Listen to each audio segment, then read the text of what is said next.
Bismillahirrahmanirrahim. Assalamualaikum warahmatullahi wabarakatuh. Pada video kali ini, saya Mutia Disanur Izati akan memberikan tutorial praktikum analisis runtun waktu. Mengingatkan kembali apa itu eksponensial smoothing.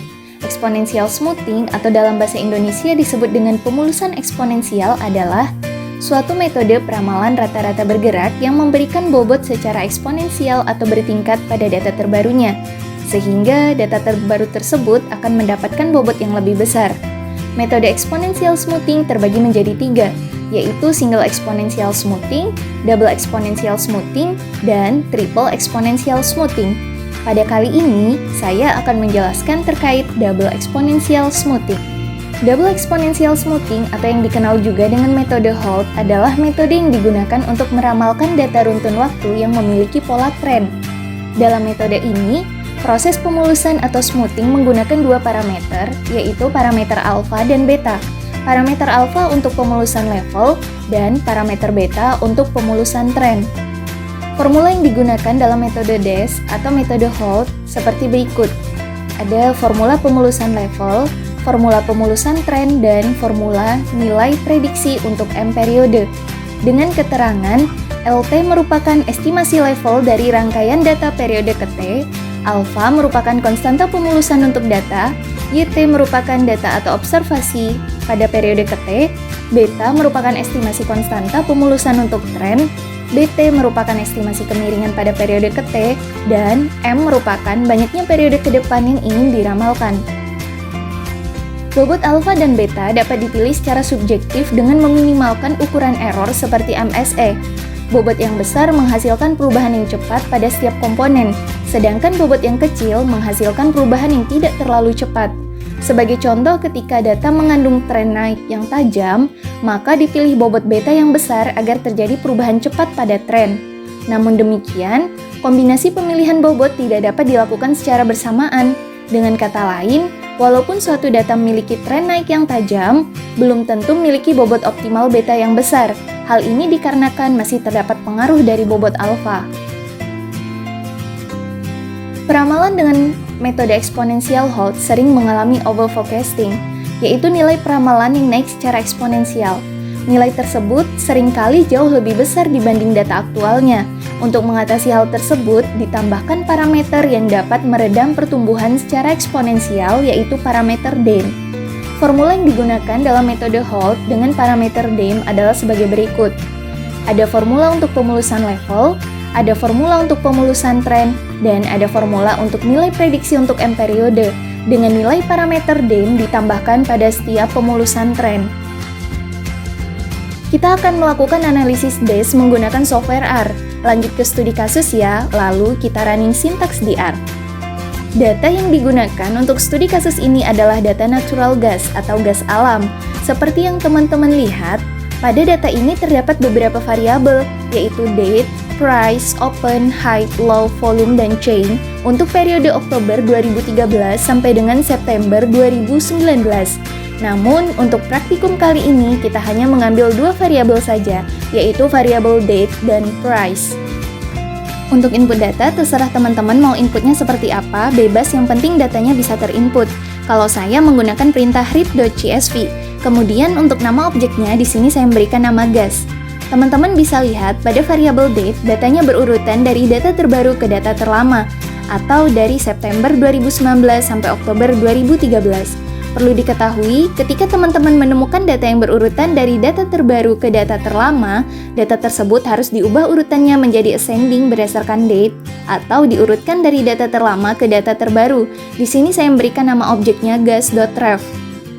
Ambil data dari gas.ref, yaitu untuk kolom price, kemudian ubah menjadi objek time series dengan sintaks berikut, dengan menggunakan perintah ts. Nah, untuk melihat pola dari data tersebut, maka kita menampilkannya dalam bentuk plot. Nah, plot data menunjukkan bahwa data tersebut cukup berfluktuatif, karena terjadi kenaikan dan penurunan yang sangat signifikan.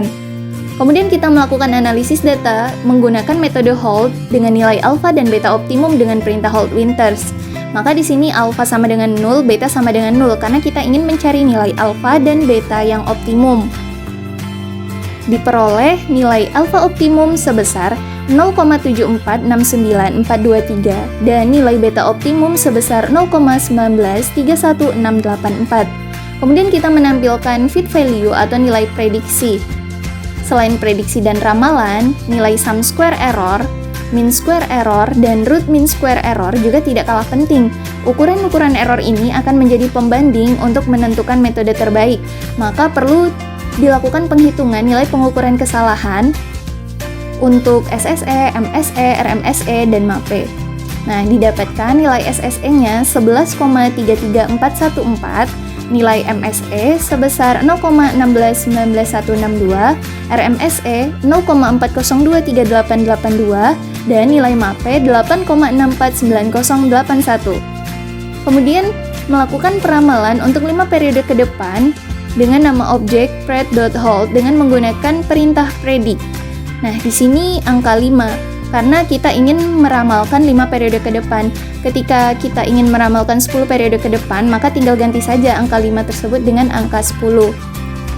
Setelah kita running, didapatkan nilai peramalan untuk bulan Oktober 2019 sebesar 2,390401, bulan November 2019 2,361118, dan seterusnya sampai dengan Februari 2020 sebesar 2,273268. Selanjutnya ditampilkan plot dari hasil prediksi sebagai berikut dengan sintaks sebagai berikut.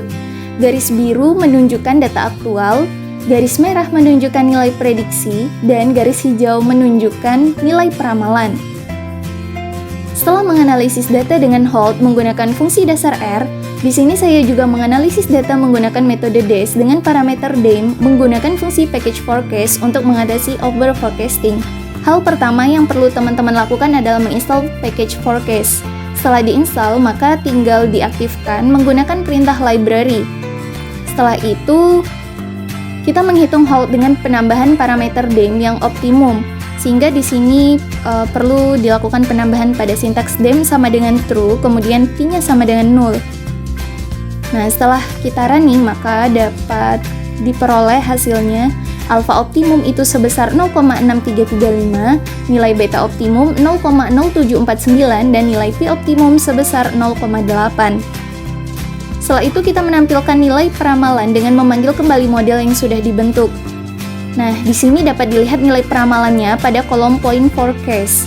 Didapatkan nilai peramalan Oktober 2019 sebesar 2,402193, bulan November 2019 sebesar 2,398115, dan seterusnya sampai dengan bulan Februari 2020 sebesar 2,390154. Peramalan selama 5 periode ke depan adalah turun secara perlahan. Dapat dibuktikan hasil peramalannya tidak jauh berbeda antara periode 1 dan yang lainnya. Kemudian menghitung nilai pengukuran kesalahan yaitu mean square error, RMSE, dan MAPE menggunakan sintaks berikut. Dengan nilai MSE sebesar 0,1357835, nilai RMSE 0,36848881, dan nilai MAPE 7,958196. Dari kedua metode DES yang telah digunakan, yaitu menggunakan fungsi dasar R dan fungsi package forecast, perolehan metode terbaik dari masing-masing metode tersebut dapat dilihat dari ukuran error yang paling kecil. Hasil peramalan menggunakan metode DES dengan parameter D merupakan model terbaik karena memiliki ukuran error yang lebih kecil. Kemudian menampilkan plot data dan hasil peramalannya dengan menggunakan sintaks berikut.